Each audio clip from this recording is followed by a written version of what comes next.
Hello guys, welcome back to my channel. My name is Richelle and for today, we will have a different video. It's different from the usual videos na nakikita natin sa ating YouTube channel. So for today, we're going to share a story, an inspiring story of an OFW who has been working abroad for more than 13 years. So she started working abroad in 2021.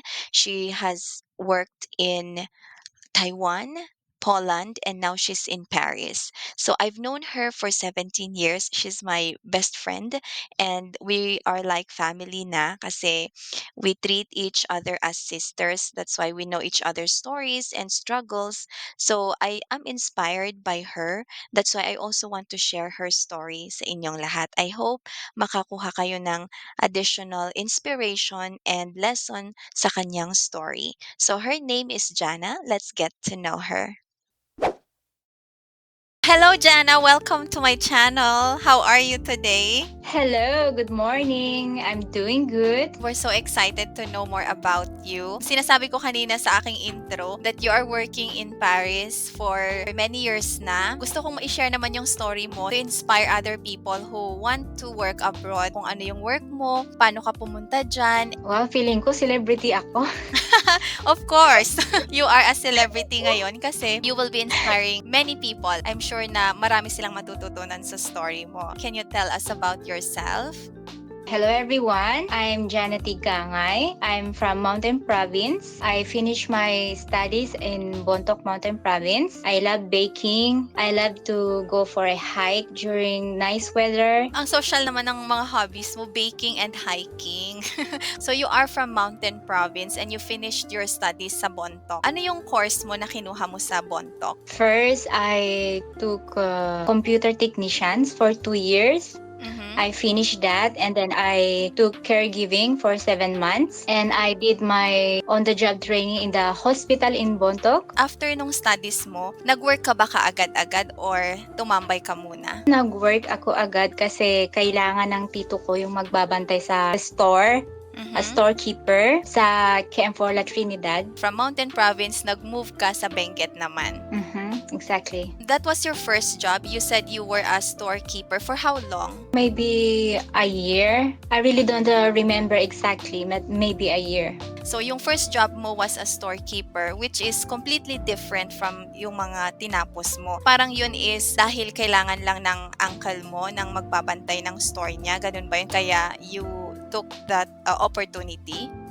Kailangan niya and kailangan ko din ng work that time and as a fresh graduate it's very hard to look for a work because they need experience. It's very hard there in Philippines because how could you take an experience when they don't hire you? Tama. Yun yung the most common problem. Actually, parang yun pa rin yung problema natin ngayon dito sa Philippines. After that, nag-decide ka na ba kaagad to work abroad? After ko nun mag-storekeeper, naghanap ako ng trabaho. Anywhere, kung saan yung makita kong available na work, I went for interviews. Then I end up on a private company. I worked there as an assistant. So, iba naman siya. Hindi naman siya related ulit doon sa course mo. Almost 2 years ako nag-work sa kanila and then I feel bored. I want something else. Siguro yun na yung parang nag-trigger sa'yo to look for a job sa ibang bansa. Yes, doon na ako nagtingin sa mga newspaper sa Midland ba yun? Yes, Midland. Tama, yun yung newspaper dito sa Baguio. Kasi yun, tama ka, uso pa yun yung newspaper dati. Kasi ngayon online na yung mga tao ngayon. So, doon ka naghanap ng work? Doon ako naghanap ng work. Tapos nakita ko factory worker for Taiwan, bound to Taiwan. So, I just went there. Sabi nila, interview na namin sa Manila, kinabukasan nun. So, I just go with the flow and then I was accepted. Ah, I see. So, parang siya, hindi siya planado. Parang doon na ako nakapag-isip na, itutuloy ko ba to? Or ito ba talaga? Hindi ko pa siya noon na mag-abroad talaga. Kumbaga, gusto ko lang i-try pero andun na ako eh. Pumunta kami ng Maynila, nagkaroon kami ng interview and everything. So, sabi nila mag-antay lang daw kami kasi they will deploy batch by batch. So, ang tagal ko din nag-antay. Like 7 months. Ah, No, mabilis lang yung process nila sa una, pero yung deployment, medyo nag-antay ka ng matagal. Okay, but finally, after 7 months, na-deploy ka, tapos nag-work ka sa Taiwan as a factory worker. Factory worker. So, how much yung salary noon ng mga factory workers sa Taiwan noong 2011? Before kasi iba yung conversion din kasi mas mababa. Around 20-something, 25 to 30,000 I think. I see. Nung panahon pa namin, nung time na yon. Pesos yon, 25 to 30,000 pesos. Then how long did you work sa Taiwan as a factory worker? 1 year, 8 months only. Then I went back to Philippines. I went back to Taiwan for another company. For 2 For years 2 na years. ulit. Yes. I see. Okay. So, another 2 years siya. So, parang total, almost 4 years ka na nag-stay sa Taiwan. Ano yung next na ginawa mo after Taiwan? Doon sa next company ko sa Taiwan, parang hindi ko nafe-feel yung challenge. Hindi ako na-challenge. So, doon nung time na yon parang nag-isip ako ng ibang country na mapupuntahan. And then, yun, nakita ko yung Poland. Nung time na yon is open for factory workers like me that time. So, I tried. I went to an agency. I applied. And then, ayun naman, na-approve. That was 2017. Nakapunta ako ng Poland. Okay. From ano yun? From Taiwan And, yun? Nag-apply ka sa Taiwan? Yes, from Taiwan agency. Tapos, napapuntang Poland. So, pwede yon. Pwede ka palang mag-apply from Taiwan, pupunta sa ibang bansa, kagaya ng Poland. Yes. But the processing of the visa that time is in Malaysia. And then, how long naman nagstay ka sa Poland? Nagstay ako doon almost 2 years. And then after, alam mo yun, yung hindi ako mapakali. Parang naghanap ka ulit ng bagong challenge. Yes. Yes, so that time, I was deciding to come here in France. Suddenly, I just decided to come here. Hindi ko kasi siya kung kakayanin ko ba kasi wala akong kakilala dito mismo. Which is, ang tagal ko pinag-isipan, hindi siya biglaan. Ang tagal ko siyang pinag-isipan bago mag-decide. So, yung process naman from Poland going to Paris, parang ano ba yun? Matagal din ba yung process niya? Madami kang inasikasong papers, ganyan? Actually, there's no process. I crossed the border legally because I still have my card in Poland. But then when I come here, it's just for tourists. But then I did not go back to Poland. So I stay here like yung tinatawag nating TNT. So nag-TNT ka naman dyan sa France. Yes. Anong year ka nag-move from Poland to France? August of 2019. It's more than 5 years now. Oo, more than 5 years na siya. And then, nung nandyan ka na, syempre TNT ka, sabi mo naman, ano yung ginawa mo to survive? Of course, kailangan mo ng pera, di ba? Kailangan mo ng pang-survive. So, yun yung pinaghandaan ko when I was in Poland. I save money to sustain my everyday needs here, like food and everything. Pagdating ko dito, nakishare ako sa apartment nang hindi ko kakilala. Kakilala siya ng kakilala ko. Nirefer lang ako na kung pwede ako mag-stay doon and I will pay monthly rent. And doon, siya mismo as experience na she was living here for 20 years na sa kanya ako nagtanong-tanong ng mga possibilities here, kung may alam siyang work, everything about here. You were open naman in saying na yun nga nag-TNT ka. Pero sa mga viewers natin, syempre hindi naman natin ina-advise na gawin nyo yun. Jana just took the risk.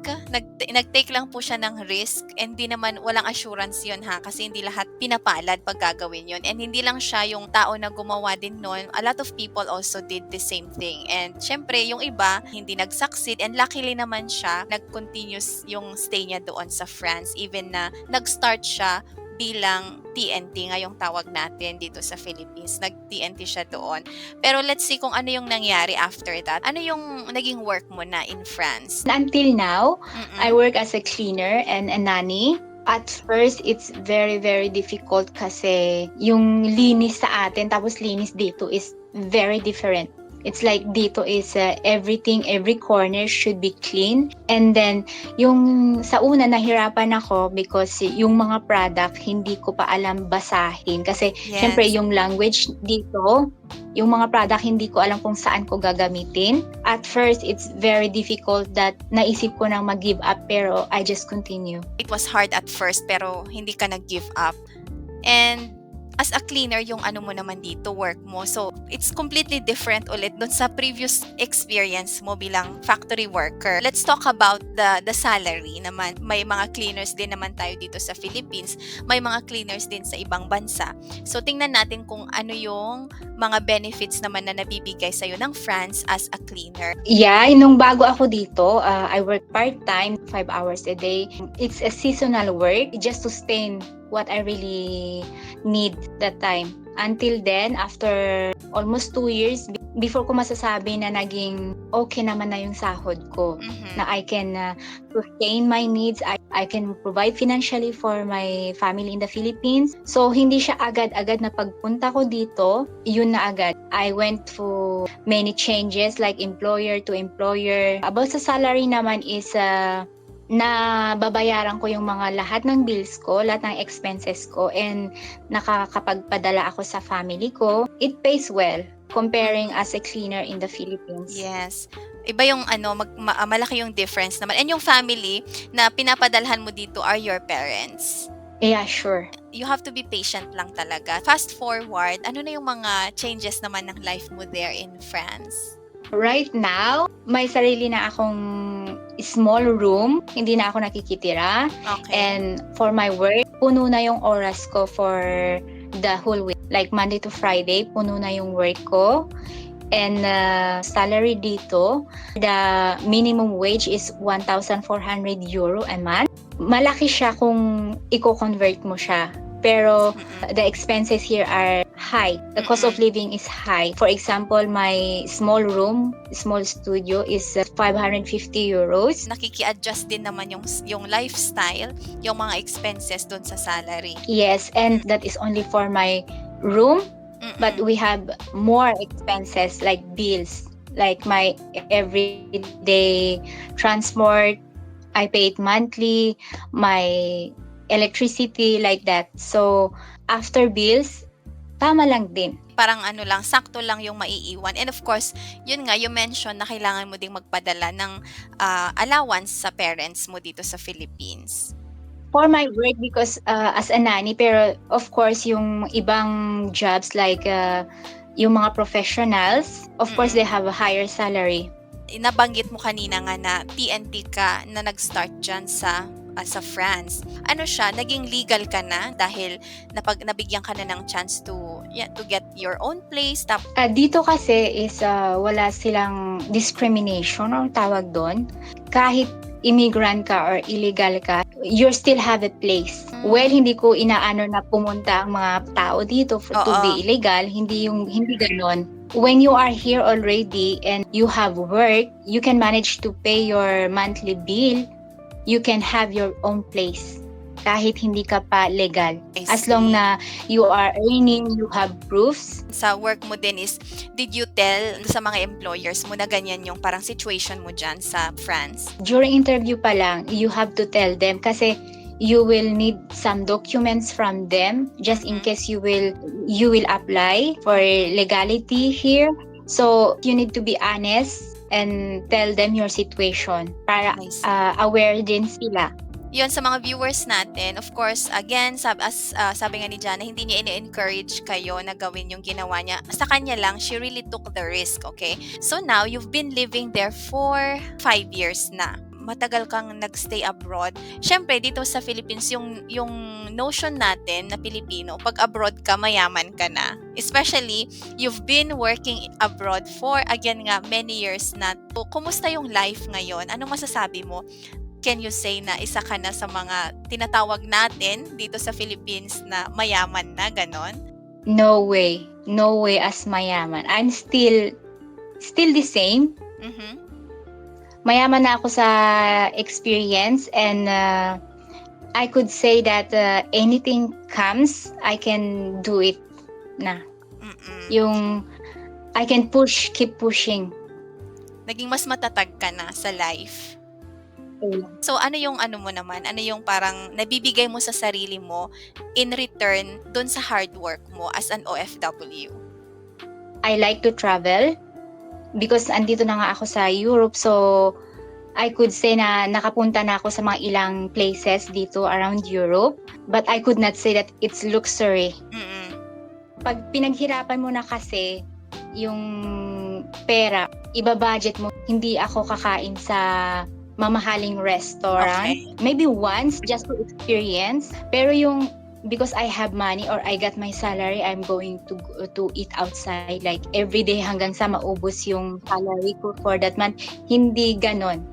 For me, pero I'm not sure of the others. Pero for me, just for my opinion, to give back for myself, for my hard work is to go travel.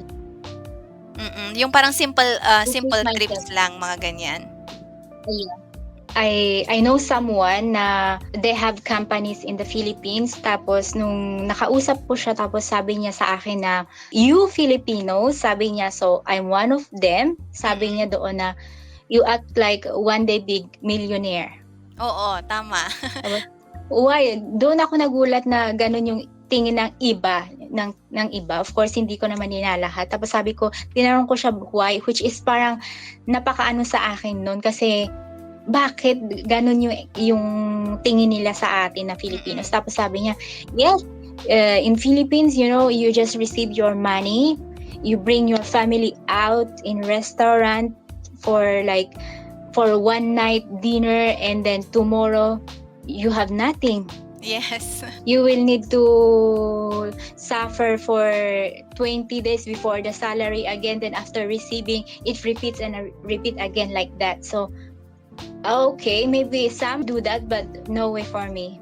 That's the reality talaga na ginagawa ng most Filipinos. Also, one employer told me that why you Filipinos buy branded goods where you are a cleaner.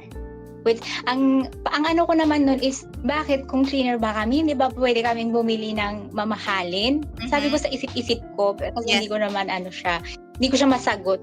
Tapos, yun nga, yung impact din sa akin na, oo nga, pinaghirapan mo as a cleaner, tapos bibili ka ng branded na worth ng 1 month salary mo, which is, of course, hindi ko rin kasi masisisi yung iba kasi maybe that's their dream to buy that one. Dream nilang bilhin yun, so pinaghirapan nila yun para mabili nga yung gusto nila na luxury brand. So, I don't know which is which. Kasi depende naman yan sa style, di ba? Pero yes, siguro pag nagiging habit na siya, hindi na siya maganda. France is a beautiful place. Pero ano yung experience mo? Kasi ikaw yung nandyan, tapos na-experience mo siya personally. First day here in France, on my way doon sa tutuluyan ko, so I passed by the Eiffel Tower. Sabi ng nagsundo sa akin, ayan na yung Eiffel Tower. And then lumingon ako, that's it? That's it? My reaction was like, yeah, it's just a structure as you can see in the picture. Wow, sa first pair, but then later, parang naging ano lang siya. Hindi ako masyadong na-amaze sa mga taong mapapanood itong video. Opinion ko lang yon. Sa akin lang yon. So, iba-iba tayo ng opinion. So, yung expectation ko na France, naiba siya nung andito na ako. Like, for example, the transportation, I thought maganda, pero nung andito na ako, na-experience ko madumi. Okay. Some trains are very old. Paris is very beautiful talaga siya. Pero yung mga nakikita natin sa photos is, yun lang po yung mga magaganda. Pero there are some side of it na hindi na ipapakita. Oo, I see. Okay, so at least na-experience mo na yung life dyan sa Paris, France. Again, you've been working abroad for more than 10 years, so 13 years to be exact. Ano yung mga naipundar mo na as an OFW for that long? Yun yung pinakamahirap na tanong sa mga OFW. Okay. As in, katulad ko. Resibo lang po yung meron kaming mga OFW. Charot. Mga resibo ng mga padala, mga babayarin. kahit ganun katagal yung pag-stay ko sa abroad, hindi naman ganun din yung expectation na marami na akong naipundar. Kasi maybe half of it was struggle din. Oo. I see. Kaming mga nandito sa Pilipinas, kung malalaman namin yung mga sahod ng mga OFW, syempre nagko-convert na kami kaagad. Kino-compare namin yung salary nyo sa salary namin dito sa Philippines. So parang sasabihin namin na ay ang taas ng sahod ninyo diyan compared to us. So ibig sabihin, madami ka ng pera, ganyan. Pero hindi naman ganun. Siguro yun sa mga nanonood naman ngayon, let's change that kind of impression sa mga OFW, lalong-lalo na yung mga may mga family members na nasa abroad. You had experienced many things na. Ano ngayon yung pinaka-ultimate goal mo sa life na gustong-gusto mo pang ma-achieve? So, my ultimate goal in life is to create stable and fulfilling life for my family, especially for my family and for myself as well. Yung pagising mo sa umaga and the end of the day, you could say you are happy and secure. Are you planning to stay there for good? Ano yung ideal situation mo? For my situation right now, my ideal is to come back to Philippines and visit my parents for vacation only, not to stay there. Okay. Yes. Because right now, sa edad kong to, ang hirap na kasi ng mag-start all over again. It needs a lot of savings. I'm not young anymore para magsugal na to come back and mag-start ng business. So, I'm not thinking of that. As for now, I'm just to go back to Philippines for vacation and come back here and maybe try another career path. Hindi ko pinapangarap na maging cleaner for life. Yes. Although I'm cleaner for many years na. Pero for now, I'm looking forward to make a change. Okay. You've been proud of your job. You've been doing your best naman sa job mo na yan. Madaming nagpaplano na gustong mag-abroad. Ano yung mga advice mo sa kanila? One important lesson I've learned in life is the value of hard work and perseverance. No matter what, kung andyan ka pa sa Pilipinas or nasa ibang bansa ka pa and nahihirapan ka na and gusto mo mag-move to another country, just go for it as long as you stay focused kung ano yung goals mo. Kung hindi man mangyari this year, maybe next year, or the place is not really for you, or maybe you want to try another place. Basta hard work lang, no matter where you are, basta gawin mo yung best mo. Yes, and there's always tough times, mahirap talaga. So for these tough times, we should maintain the focus, we should maintain the positive attitude. We don't give up. Just keep pushing yourself, do it, and in the end, it will come.